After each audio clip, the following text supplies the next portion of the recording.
الحمد لله الذي أحسن كل شيء خلقه وبدأ خلق الإنسان من طين ثم جعل نسله من سلالة من ماء مهين ثم سواه ونفخ فيه من روحه وجعل لكم السمع والأبصار والأفئدة قليلا ما تشكرون. الحمد لله الذي أسبغ علينا نعمه ظاهرة وباطنة وإن تعدوا نعمة الله لا تحصوها. ومن أعظم نعمائه نعمة الأمن والأمان ونعمة الإيمان من فضل بعثة النبي العدنان رحمة للأنام عليه أفضل الصلاة وأزكى السلام وعلى آله الأطهار وصحابته الأبرار خصوصا منهم المهاجرين والأنصار والتابعين ومن تبعهم بإحسان إلى يوم الدين. أما بعد، فإن أصدق الحديث كتاب الله تعالى وخير الهدي هدي سيدنا محمد صلى الله عليه وسلم وشر الأمور محدثاتها وكل محدثة بدعة وكل بدعة ضلالة وكل ضلالة في النار. ومن سن في الإسلام سنة حسنة فله أجرها وأجر من عمل بها لا ينقص من أجورهم شيئا. صدق رسول الله عليه الصلاة والسلام. إخوة الإيمان، في هذا اليوم المبارك الأغر السعيد، خير يوم طلعت عليه الشمس، نتطرق في الشطر الأول من الخطبة إلى موضوع هام وخطير، وهو معاملة المسلم مع غير المسلم. إن مما يؤرق ضمير كل مسلم ما نراه ونسمعه في وسائل الإعلام من إرهاب ينسب إلى الإسلام، وما نراه ونسمعه ونشهده من تنامي دعاة السوء الذين أسماهم رسول الله صلى الله عليه وسلم الرويبضة، المتفيهقين المتنطعين الذين يسيئون لهذا الدين بعلم أو بغير علم.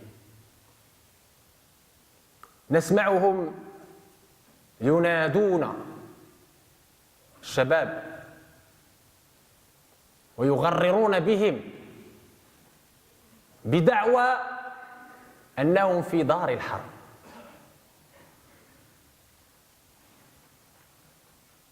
هذه الإيديولوجيات، إيديولوجيات الكراهية والإقصاء التي بثت سمومها في شبابنا، تهدد صورة الإسلام في الغرب، تنفر غير المسلمين من الإسلام. هي وباء ورم خبيث. أولا وقبل كل شيء، ما هي دار الحرب؟ وهل نحن في دار الحرب؟ أجمع العلماء أن هذه البلاد التي نحن فيها آمنون مطمئنون على أنفسنا، على أموالنا، على أعراضنا، على ديننا، كما يشهد له وجودكم في هذا المسجد. لا يمكن أن نقول أن هذه دار الحرب، بل هي دار عهدة. بمجرد أن المسلم يأخذ التأشيرة أو الجنسية فهو يأخذ عهدا على نفسه باحترام البلد، باحترام الآخر، يأخذ عهدا أمام الله بأن تكون معاملته معاملة حسنة بأن يمثل هذا الدين خير تمثيل.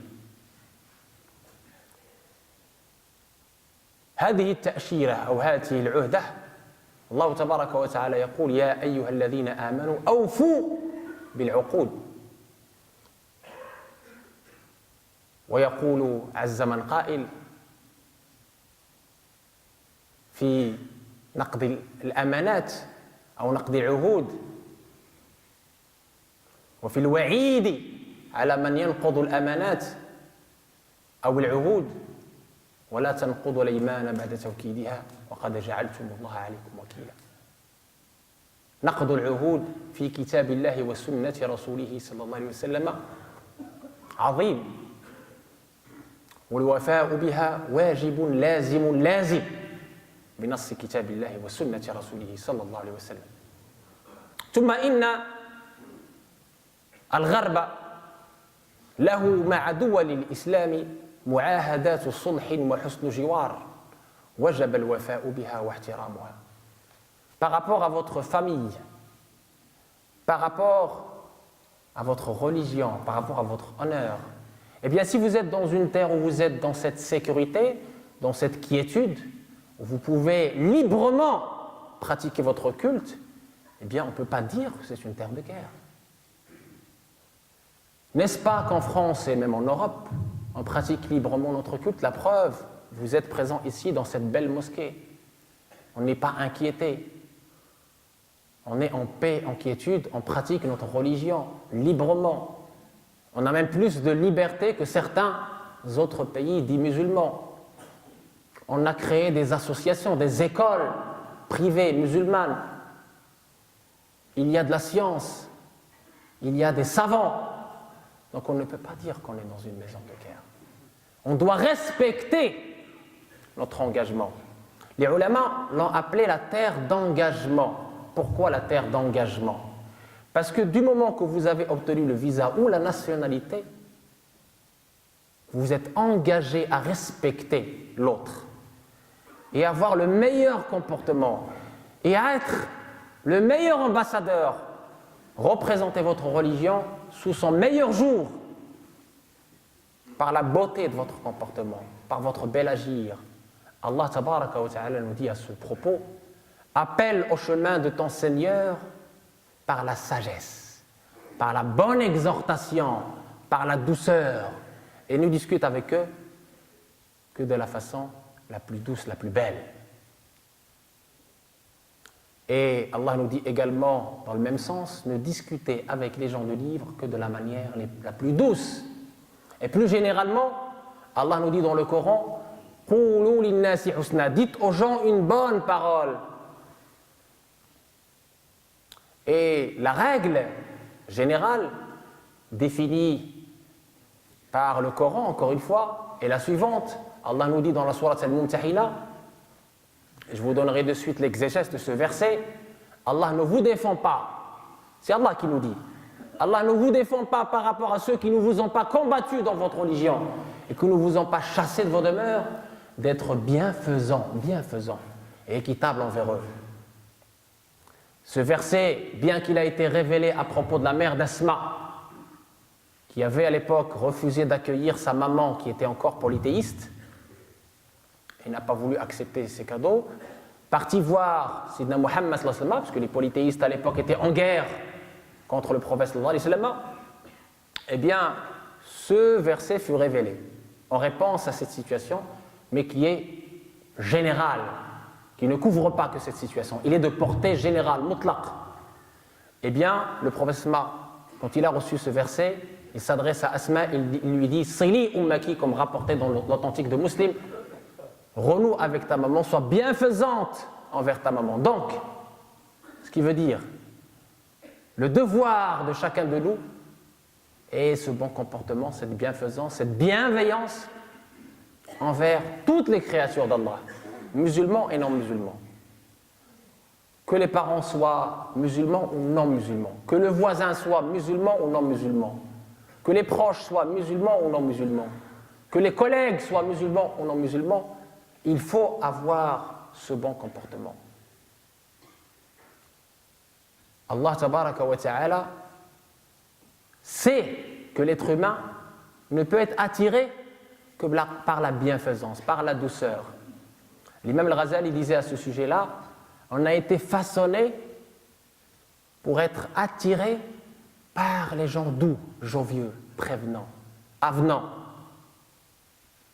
Et on a été façonné pour être rebuté de tous ceux qui sont rudes, agressifs. Donc on ne peut appeler à la religion d'Allah et passer ce message-là autrement que par la douceur, que par le bon comportement. Et chacun de nous, ici sur cette terre, qu'il le veuille ou qu'il ne le veuille pas, est un ambassadeur de cette religion. Il représente Sidna Muhammad sallallahu alayhi wa sallam. Soit on est digne de cette lourde responsabilité, soit on va souiller l'image de cette religion et souiller l'image de ce noble prophète sallallahu alayhi wa sallam. Donc à nous d'assumer notre responsabilité sur cette terre, notamment cette terre non musulmane. Le prophète sallallahu alayhi wa sallam nous dit ittaqillaha haythu ma kunt wa atbi'i as-sayyi'ata al-hasanata tamhuha wa khaliqin nasa bi khuluqin hasan. Où que tu sois, crains Dieu. Où que tu sois. Fais suivre la mauvaise action d'une bonne, elle l'effacera, et use d'un bon comportement envers les gens. Écoutez bien, envers les gens, nas. L'imam Nawawi, en commentaire de ce hadith, il nous dit toutes les traditions concernant le bon comportement concernent aussi bien la relation horizontale du musulman avec le musulman et les relations du musulman avec les non-musulmans. En Taïman, le verset d'Allah dit aux gens une bonne parole. Et enfin, pour ceux qui appellent à ce qu'ils appellent la hijra, l'émigration, et traitent ceux qui sont ici d'égarement ou de shirk ou de je ne sais quel autre qualificatif répugnant, on leur dit, premièrement, le prophète sallallahu alayhi wa sallam avait autorisé la première émigration en Abyssinie, chez les Négus, qui était alors un roi chrétien. L'Abyssinie, l'actuelle Éthiopie. Il leur a dit, il y a là-bas un roi juste. Et tenez-vous bien, après la conquête pacifique de la Mecque, c'est-à-dire après la puissance de l'islam, eh bien, certains compagnons sont restés en Abyssinie, bien que ce n'était pas une terre musulmane.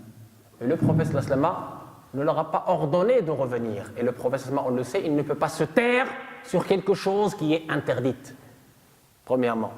Deuxièmement, il y en a qui présentent la tradition qui promet ou qui se désavouent des gens qui habitent dans une terre de polythéisme. Eh bien, ce hadith, mes chers frères, mes chères sœurs, il faut le comprendre dans sa portée spécifique. Ce qu'on voit malheureusement de nos jours, c'est que les gens prennent un hadith en dehors de son contexte, sans connaissance de la science du hadith. C'est une science, avec ses règles. Nasikh wal mansoukh, mutlaq wal muqayyad, etc. Ce hadith, il est à portée spécifique puisqu'il a un contexte. Son contexte, c'est que le prophète sallallahu alayhi wa sallam était en guerre contre une cité polythéiste qui menaçait l'islam et les musulmans. Et il avait donné ordre aux musulmans qui sont restés dans cette cité polythéiste de quitter pour se distinguer de ceux qui sont en guerre, harb, contre le prophète sallallahu alayhi wa sallam et ses compagnons, pour qu'ils ne subissent pas d'une part la vengeance de ces polythéistes et pour que d'autre part qu'ils évitent cette zone de combat et boycottent ces gens qui sont en guerre contre le prophète sallallahu alayhi wa sallam et ses compagnons. Donc il s'agissait bien d'un contexte de guerre qu'on ne peut et qu'on ne doit pas généraliser, qu'on ne peut pas généraliser, qu'on ne doit pas généraliser. On n'a pas le droit de mentir sur Allah et sur son messager. Man kadhaba alayya muta'ammidan falyatabawwa maq'adahu fi an-nar. Allahumma ij'alna min yastami'una al-qawla fayattabi'una ahsanahu ulaika alladhina hadahum Allah وأولئك هم أولو الألباب جعلنا الله وإياكم من سفراء الجمال سفراء هذا الدين بالحال قبل المقال. الحمد لله، الحمد لله الواحد بلا عدد، الحمد لله رافع السماء بلا عمد، الحمد لله لم يولد ولم يلد، والصلاة والسلام على المبعوث بالرشد وآله وصحبه والمقتدي. أما بعد، إخوة الإيمان، يقول عز من قائل: يا بني آدم قد أنزلنا عليكم لباسا يواري سوآتكم وريشا ولباس التقوى ذلك خير، ولباس التقوى ذلك خير، ذلك من آيات الله لعلهم يذكرون. إن حالة الأمة اليوم حالة التضعضع، حالة التبعية، حالة الهوان، حالة التشرذم، هي أولاً وقبل كل شيء نتيجة حتمية لتعلق أهلها بالمظاهر، لتعلق أهلها بالقشور، لتعلقنا بالمظهر وإهمالنا للجوهر. وكأن هذا الدين لباس تلبسه في المناسبات، أو حبا في الظهور، أو حتى يقال أنا مسلم أو أنا ملتزم. فهل ديننا باللباس؟ هل ديننا دين قشور وتفريعات وجدالات؟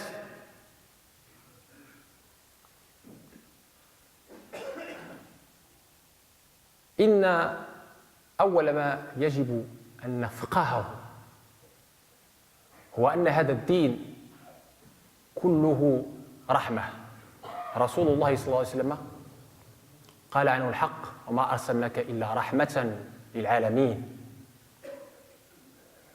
أن هذا الدين له عمق روحي تربوي أخلاقي.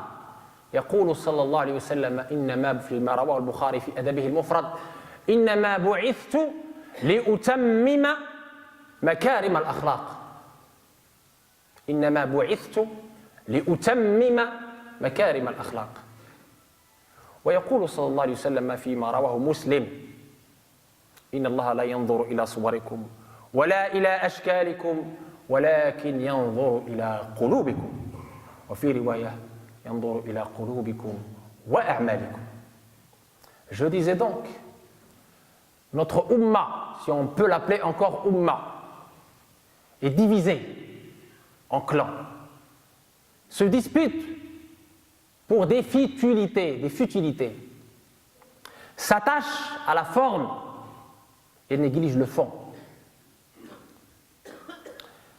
Et c'est pour cela que notre civilisation est en déchéance et qu'on est dans la dépendance, parce qu'on s'attache à la forme, aux détails, et on n'a plus cette quête de sens qui était la marque distinctive de nos pieux prédécesseurs, qui passaient pas le plus clair de leur temps dans les mises en garde et dans les disputes et dans les insultes et dans la critique et le jugement des autres. Le prophète sallallahu alayhi wa sallam nous dit dans le hadith authentique: Allah ne regarde ni vos formes ni vos aspects extérieurs, mais il regarde votre cœur. Ce que rapporte Muslim, et dans une autre version, il regarde vos cœurs et vos actes. Allah nous dit dans le Coran, le cité que j'ai cité en arabe, après avoir rappelé ses bienfaits sur nous, l'habit de la pudeur par lequel il nous a gratifiés, il nous dit: et l'habit de la piété, et l'habit, le vêtement de la piété et de la vertu, celui-là est meilleur. Celui-là est meilleur. Méditant dans ce verset, combien de frères et sœurs imposent à eux-mêmes et aux autres un habit en prétendant, et c'est ça qui est dangereux, que c'est cela l'habit de l'islam, que pour être musulman ou musulmane, il faut tel habit. C'est de l'ignorance. Il ne faut pas mentir sur Allah et son prophète sallallahu alayhi wa sallam. La preuve en est notre modèle, Sayyidina Muhammad sallallahu alayhi wa sallam, quand il a reçu la révélation à la Mecque. N'est-ce pas que les compagnons du prophète sallallahu alayhi wa sallam avaient les mêmes habits que Abu Jahl et Abu Lahab? N'est-ce pas que quand le prophète sallallahu alayhi wa sallam a émigré à Médine, les Médinois avaient des habits différents de ceux des Mécois? Est-ce que le prophète sallallahu alayhi wa sallam leur a demandé de changer leurs habits, de se mettre dans les habits des Mécois? Plus que ça, quand les Yéménites ont embrassé l'islam de façon volontaire, est-ce que, et ils ont demandé au prophète sallallahu alayhi wa sallam de leur envoyer quelqu'un de confiance, qui connaît bien la religion, pour leur enseigner leur religion. Il a envoyé le plus connaisseur dans le halal et le haram, Sayyiduna Mu'adh ibn Jabal. Est-ce que Mu'adh ibn Jabal a demandé aux Yéménites, qui je le rappelle, s'habiller et s'habillent encore différemment des Mécois et différemment des Médinois, est-ce qu'il leur a demandé de changer leur culture et leurs habits? Absolument pas.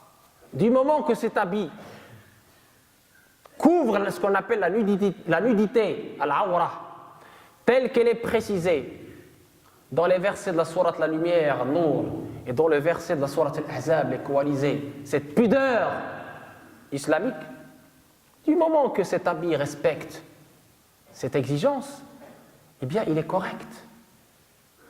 Surtout si on est dans une culture différente. Il faut considérer ce qu'on appelle le urf, la coutume, tant qu'elle ne contredit pas la législation. Il faut avoir aussi cette motivation d'utiliser aussi cet habit comme un élément dans notre mission d'ambassadeur, l'habit le plus beau, comme l'a été les compagnons. On est dans une représentation, on est dans notre mission d'ambassadeur. Quand je vois certains frères et sœurs imposer tel habit, djellaba avec Nike, en prétendant que c'est cela l'habit de l'islam, c'est ce que j'appelle le kit du musulman, on est dans la forme. On s'égare et on égare ceux qui nous suivent. Il faut faire très attention. L'islam, cette religion précieuse, belle, on ne doit pas la prendre comme ça sur Facebook, sur Internet, sur les prédicateurs de la haine et de l'exclusion. On doit la prendre sur les savants, al-ulama, qui sont les héritiers des prophètes. Eh bien, l'habit du musulman, évidemment, il respecte la pudeur, mais surtout, c'est l'habit de la vertu, de la piété, de la pudeur, d'un cœur purifié, purifié de ses maladies,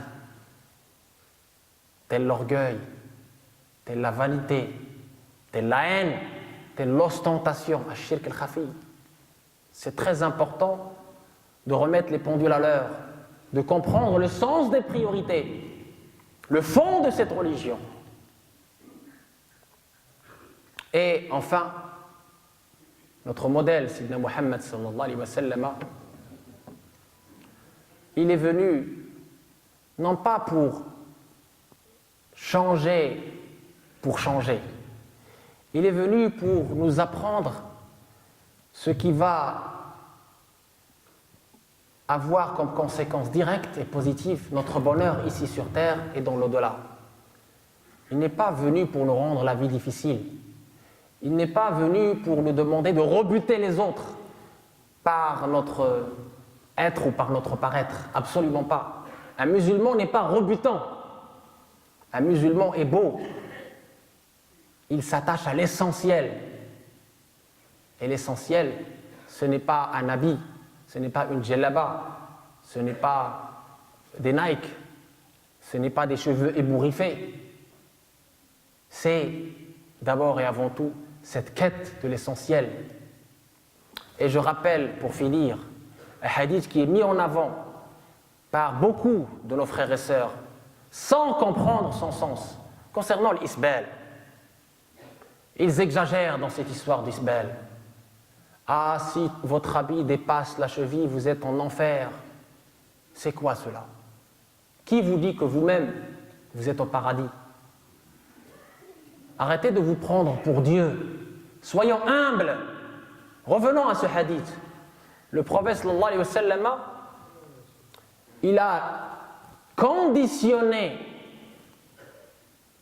cet élément de péché dans cet habit-là par l'orgueil. La preuve en est, Sidna Abu Bakr, qui était à côté de lui, il l'interpelle, on lui dit « Oh messager d'Allah, mais moi, mes habits dépassent mes chevilles. » Et que lui a répondu Sidna Muhammad sallallahu alayhi wa sallam? De suite, il lui a dit « Tu n'es pas de ceux qui le font par orgueil. » Donc il y a l'illa, il y a la cause, qu'on oublie. On s'attache, on est de plus en plus littéraliste. Il lui dit « Tu n'es pas de ceux qui font cela par orgueil. » Et donc les 4 écoles sunnites sont d'accord que ce n'est pas une kabira ou quelque chose comme ça, non. Si et seulement si tu ne le fais pas par orgueil, que ce qui motive ce hadith, c'est ce que le prophète a vu chez certains de comportements orgueilleux. Et là, évidemment, l'orgueil est une kabira, est un grand péché. Et c'est quoi l'orgueil? Le hadith du prophète sallallahu alayhi wa sallam nous définit clairement. L'orgueil est constitué de 2 éléments. 2 éléments. Le rejet de la vérité et le mépris des gens. Voilà ce qui doit motiver notre crainte vis-à-vis d'Allah tabaraka wa ta'ala et notre comportement vis-à-vis de notre prochain. Allah tabaraka wa ta'ala أن يجعلنا من الذين يستمعون القول فيتبعون أحسنه ومن الذين التزموا لباس التقوى ذلك خير ومن الذين قال فيهم ونزعنا ما في صدورهم من غل إخوانا على سرر متقابلين اللهم اجعلنا خير سفراء لهذا الدين بالحال قبل المقال اللهم اجعلنا دعاة لا قضاة qu'Allah fasse de nous tous, toutes et tous des ambassadeurs de cette belle religion par l'être et le paraître, par le bel agir, par le bon comportement, par le sourire. Qu'Allah nous donne son soutien pour qu'on puisse représenter cette religion dignement, pour qu'on puisse représenter cette religion sous son meilleur jour, qu'on ne trahisse pas le message de Sidna Muhammad sallallahu alayhi wa sallam, qu'on soit des apports positifs dans le pays où nous sommes, qu'on montre de nous le meilleur. اللهم اجعلنا يا أرحم الراحمين سفراء الخير دعاة الخير اللهم اجعلنا دعاة لا قضاة اللهم آت نفوسنا تقواها وزكها أنت خير من زكاها أنت وليها ومولاها اللهم يا أرحم الراحمين لا تدع لنا في مقامنا هذا ذنبا إلا غفرته ولا هما إلا فرجته ولا مريضا إلا شافيته ولا حاجة هي لك رضا ولنا فيها صلاح إلا قضيتها ويسرتها يا أرحم الراحمين اللهم استرنا فوق الأرض وتحت الأرض ويوم العرض عليك يا أرحم الراحمين اللهم يا من لطفت بخلق السماوات والأرض ولطفت بالأجنة في بطون أمهاتها ألطف بنا في قضائك وقدرك لطفا يليق بكرمك يا أرحم الراحمين يا رب العالمين اللهم الطف بنا فيما جرت به المقادير قبل نزولها وعند نزولها وبعد نزولها أمة سيدنا محمد اللهم ارحمها أمة سيدنا محمد اللهم احفظها أمة سيدنا محمد اللهم وحد صفوفها اللهم ألف على الخير قلوبها اللهم اجمع كلمتها على لا إله إلا الله اللهم أرحم الراحمين يا رب العالمين احفظها من مكر الماكرين وكيد الكائدين كلما أوقدوا نارا للحرب أطفأها الله كلما أوقدوا نارا للحرب أطفأها الله اللهم أطفئ نار الفتن في مشارق الأرض ومغاربها وأعد لهذه الأمة عزتها ووحدتها وسؤدتها وأمنها اللهم يا رب العالمين اجعل بلادنا بلاد الدين وراحة المحتاج والمسكين اللهم أمن أوطاننا اللهم اصلح ولاة أمورنا اللهم ارزقهم البطانة الصالحة التي تدلهم على الخير وتعينهم عليه يا أرحم الراحمين. كل من أراد بنا كيدا كد له يا أرحم الراحمين، ورد كيده في نحره، ورد كيده في نحره يا أرحم الراحمين. اللهم لا تحرمنا ونحن نسألك، اللهم لا تحرمنا ونحن نسألك، ولا تعذبنا ونحن نستغفرك. يا شفيق يا رفيق، ارفع عنا كل ضيق، ولا تحملنا ما لا نطيق، ولا تحملنا ما لا نطيق. اللهم يا فالق الحب والنوى، اعطي لكل عبد منا ما نوى. اللهم احسن نياتنا، واجعل أعمالنا كلها، حركاتنا وسكناتنا خالصة لوجهك الكريم. Qu'Allah tabaraka wa ta'ala nous donne la pureté de l'intention, qu'on sache pour qui on œuvre et pourquoi on œuvre. Qu'Allah tabaraka wa ta'ala purifie nos cœurs et nous donne les belles valeurs, nous permet d'avoir les belles valeurs où que nous soyons. Qu'Allah tabaraka wa ta'ala concilie entre nous, nous donne la réconciliation générale et qu'Allah fasse que la paix règne dans le monde, et qu'Allah fasse que le vrai islam soit entendu, soit enfin entendu, et que le faux soit enfin dévoilé. Allahumma ya arhamar rahimin, ikhtim lana bil khatimati allati khatamta biha li anbiya'ika wa asfiya'ika wa awliya'ik. Ikhtim lana bil husna wa ziyadah, wa akthiru bina as-salati wat taslim ala man umirna bis salati was salami alayhi. من بالصلاة والسلام عليه تحط الأوزار وتنال منازل الأبرار. سيدنا وحبيبنا وطبيبنا وشفيعنا وقدوتنا محمد بن عبد الله رسول الله. قوموا إلى صلاتكم يرحمكم الله.